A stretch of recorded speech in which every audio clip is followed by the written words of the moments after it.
Hello Gauss, এবার কিন্তু মুই তামান কাম কাজ ফেলে মোটরসাইকেলের শোরুমে চলিয়ান। আসলে হইছে কি, অনেকদিন থাকি জাইম জাইম করছ একটা পুরাতন মোটরসাইকেল কিনিম। পুরাতন মোটরসাইকেল কিনিবার যায় দেখছো মেলায় মোটর সাইকেল, কোনটা কিনিম আর কোনটা না কিনিম। দেখতে দেখতে দেখছো মোর আগত আসিয়া আরো কয়েকজন আসিয়া মোটরসাইকেল একখান কিনে নিয়ে নিয়েছে। মোটরসাইকেলের শোরুমের মালিক কছে এইখান দেখো ভাই, ওইখান দেখো ভাই, কোনোখানেই কিন্তু মোর পছন্দ হসে না।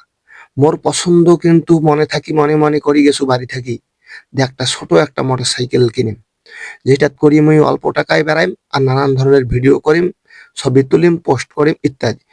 ওইখান খরচ মোর মোটরসাইকেল কিন্তু পছন্দ হল না।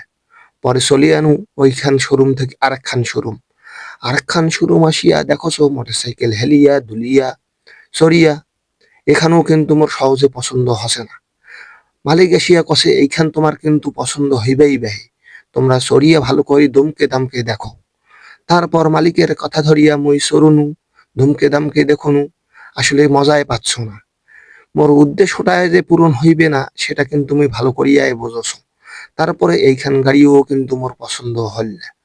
অবশেষে পছন্দই যখন হসে না, কি আর করিম, অবশেষে তো মোক বাড়ি ফিরে যাবার লাগিবে, কালকে আসিয়া কিনিম।